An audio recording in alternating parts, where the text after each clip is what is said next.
through the mystic eye, eminent personalities from various walks of life in conversation with Sadhguru.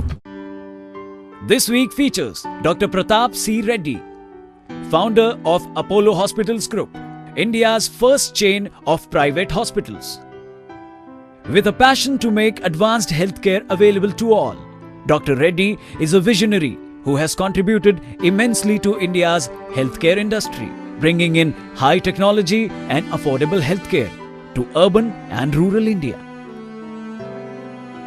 Begun at a time when privatized healthcare were unheard of in India, the Apollo Group now enfolds 46 hospitals in the country and abroad.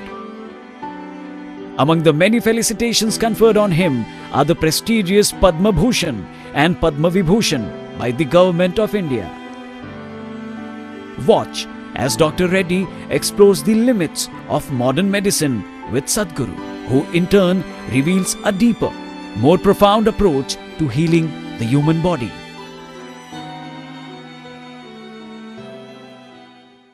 I know it's in everybody's mind here. We all want to do so many things in each one of our sectors. You would like to produce another 100 films. And each one of us would like to do, saying there's so much possibility. And we think we have done all of these. And somewhere along the line, we feel that satisfaction without really achieving our total objective. India is faced with this tremendous, there are 3 gold medals which you don't want. India is the diabetic capital of the world, is the heart capital of the world, is going to become the cancer capital of the world. We don't want these gold medals. If I can, I would like to put it in Bay of Bengal. How do we get this? Each one in their profession, how do they get this? As you say, it's all in us as humans. But we want to think that we can only be superhuman to achieve this. The immensity of being human. If suppose I can take a banana in my hand and turn it into a human being, whom would you think I am? I must be the creator himself, isn't it? Isn't that happening in every human being? Because what our body is just an accumulation of the food that we've eaten. So there is an intelligence here, there is a competence here which can turn a piece of bread into a human being. So when the source of creation is throbbing within you, what are you looking up or down? When the very source of creation is throbbing within you, where are you looking for help? There is no better place. So whatever work one may be doing, it does not matter what area of life we have chosen to participate in, everything that we do can be transformative, both for yourself and everybody around you. I am saying it is not even about finding satisfaction with your work. Doing something is not towards, at least what I do is not towards my satisfaction, because if I close my eyes and sit here, I am ecstatic, not just satisfied. So I don't have to do something in the world to be satisfied or to be happy. It is just that there are things that need to be done in the world which have not been done, unfortunately, particularly in our country. So many things that we should do have not been done. So in our lives, if we do not do what we cannot do, that's not a problem. But in our lives, if we do not do what we can do, we are a disastrous life. My effort is to see that nobody turns into a disaster, that everybody does what he can do in his life. Reddy, I must say, you've been abroad and traveled so many days, and you landed here yesterday. If you had done this, all of us would say, I have a jet lag, let me take a day off, let me take 2 days off. Here you are, coming with, something phenomenal, which we now try to understand, saying this is a capacity that you have brought in and bringing this change. And since you're talking worldwide, you have an impact wanting to change the world and bring that better environment all over. I hope that formula is there, prescription for that, because you have that extraordinary capacity of expression, extraordinary perception, and to be able to express this. My mission is to make this ordinary. It's extraordinary because a lot of people have denied themselves the possibility of knowing the immensity of being human. This is not about being superhuman. This is about realizing that being human is super. So if every human being realizes what it means to be human, I would not be extraordinary, I want to be normal. I want to live in a world where I will be perceived as normal, not as extraordinary is also… another word for it is a freako, isn't it? Somebody can say, who is a freako? He's a freak happening. I am not a freak happening. Every human being is capable of this.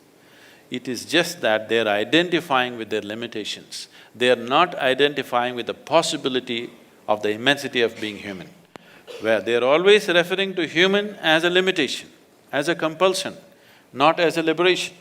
If you are moving towards liberation, you will experience many levels of freedom. Right now, what you call as myself, for most human beings, is a bundle of compulsions. That they can only be like this, they can only do this, they can only do that, any number of limitations. Unfortunately, they're beginning to decorate their limitations, which is this is how I am. This is not how you are. As a human being, you can be any way you want. This is the freedom that nature has given you.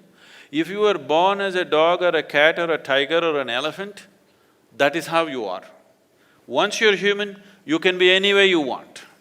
This is the beauty of being human. See, let's say a tiger is born.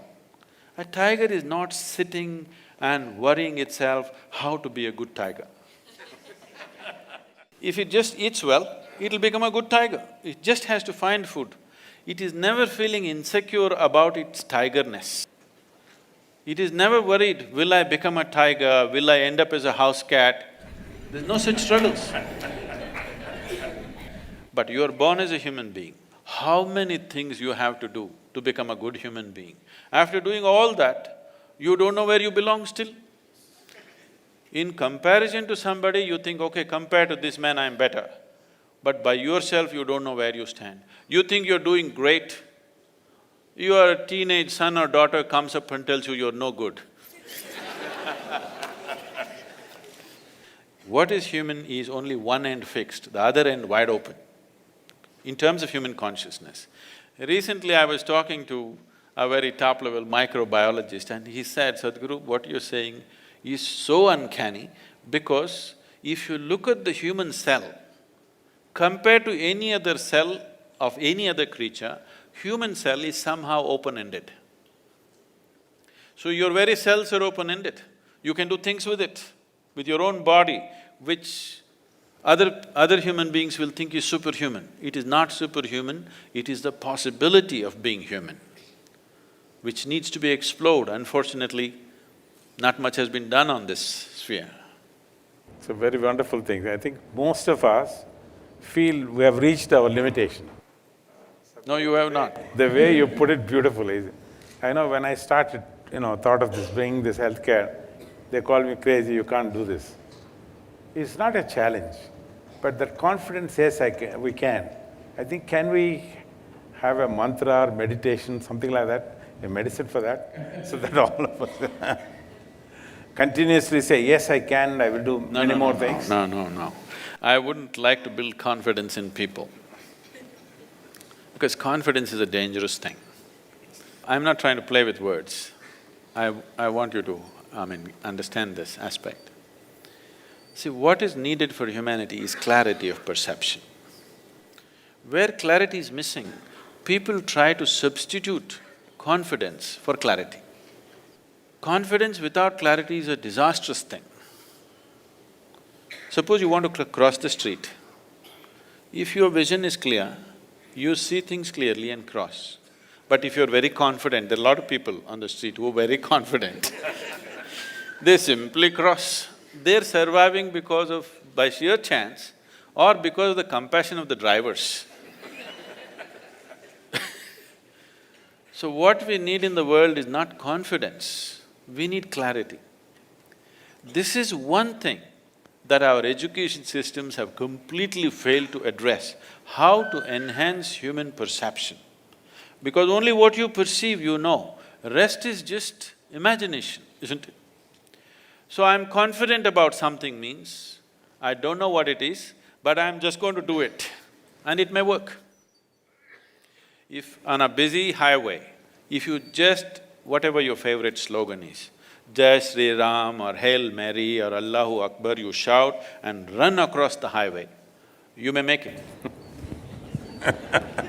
God save us. Because just by sheer chance you may make it, or as I said, the drivers may be a little compassionate. But if you try every day, we know where to pick you up. So what we need is not confidence, we need clarity in the world. Enhancing your perception is what is needed. If you are able to perceive something that other people could not see, that is what makes you an entrepreneur, that is what makes you a leader, that is what gives you the necessary edge in the world. So perception, enhancing perception is the whole dimension of yoga. When I utter the word yoga, because today most of the yoga that people have known in this country also unfortunately is a rebound from the American coast. Yes, very unfortunate. Lot of people are beginning to think yoga was invented by Madonna.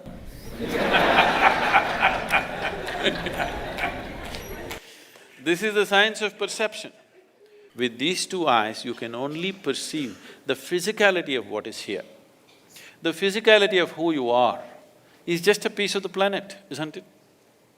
We are not going to know you by… every day as doctors in your hospital must be reading somebody's heart, but you don't know what's beating in their heart. You know whether they're going to live or die but you don't know who they are, isn't it? What they are as a human being. The complexity of their humanity is not there in their liver or kidney or heart or anything. Only their physical structure is there. This is just a piece of the planet that you've gathered. So who you are is much more than that. That perception is beyond physicality. So developing your perception to a dimension beyond physical is what is needed. That is when you will produce human beings who look like gods. They are not gods, they are full-fledged human beings, because others have not strived to do that to themselves. When they look at somebody who has flowered to a certain level of competence and capability, they think either they're gods or gods are favoring them. It is not the truth of success in life. Somebody is successful because he's perceived something that others missed. It's so wonderful, Sadhguruji. You know, I know everybody in the beautiful auditorium here, and the thousands of people who are watching live on the internet, they all want to know, is there a prescription for good health? Spirituality, yoga, meditation. Because I have seen, some of the impossible things that you have done for other people when they were not well. But more importantly, when your health took bad, no doctor or no medical dictionary or directory could ever detect it. I read in the book, Aditi beautifully wrote in a biography. She said, you are a mystic, to have an undiagnosed illness and then got it cured. So is there something else to stay well? The thing is, we created this body from inside. So the manufacturer of this body is inside. So if you have a repair job to be done, would you like to go to the manufacturer or to the local mechanic?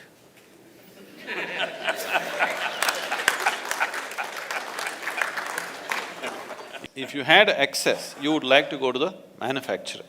If you lost excess, you will go to the local tinker to do this and that. I am not trying to belittle medical science by saying this. If there was no medical science as it is, I would say even half the people would be dead by now, here in this audience. Yes, because the average life expectancy of an Indian in 1947 was 28 years. Today it has risen to 64. One important factor is medical science the way it is. So I am not trying to belittle or make fun of medical sciences. It is very significant. What has been achieved in the last 30 to 40 years is phenomenal. The question is just this: if you had access to the source of that which creates this body, definitely every problem that you generate within the body could be handled. Now there are two kinds of ailments, infectious and chronic. Infectious ailments happen to us because of an external invasion from an organism. You must go to the doctor. Don't try to meditate on it. But 70% of the ailments on the planet are self-created. I am saying self-created because it happened from within you. So what is happening from within you can be very easily fixed from within you. What comes to you from outside, you need outside help for that. So you have to fight an organism, then you need medicine. The rest of the ailments, almost 70%, are self-created. Why would your body work against you? This body is essentially programmed for health. Every cell in this body is programmed for health. Why would it turn against you? Because somewhere you're not keeping it happy. To put it in a very simple language, why would your own family turn against you? Somewhere they're not happy with you, isn't it? Yes or no? They're not happy with you with something that you're doing. So similarly, some cells in the body, some parts of your body are not happy with you for some reason. You must pay a little more attention. There is a way, a systematic way of paying attention to this one, because everything in this body was created from within. When it is so, can't it fix from within? So this is not a miracle. I want people to understand this is not a miracle. What is a miracle is, suppose you did not know what is electricity. I came here and I just press that part of the wall and lights come on. Who do you think I am? Suppose, 1,000 years ago, if I had a cell phone, I could just pull out the cell phone and talk to somebody in America. You would think I'm God, isn't it? So what is a miracle is that which you do not understand, that which is not fitting into your logical perception seems miraculous to you. As your logic evolves, so many things which were miracles 100 years ago are normal things in our day-to-day life today, isn't it? Isn't it so? So it is not a miracle, it's just a deeper understanding of your own, the way you're constructed. So this is something that we need to pay attention to.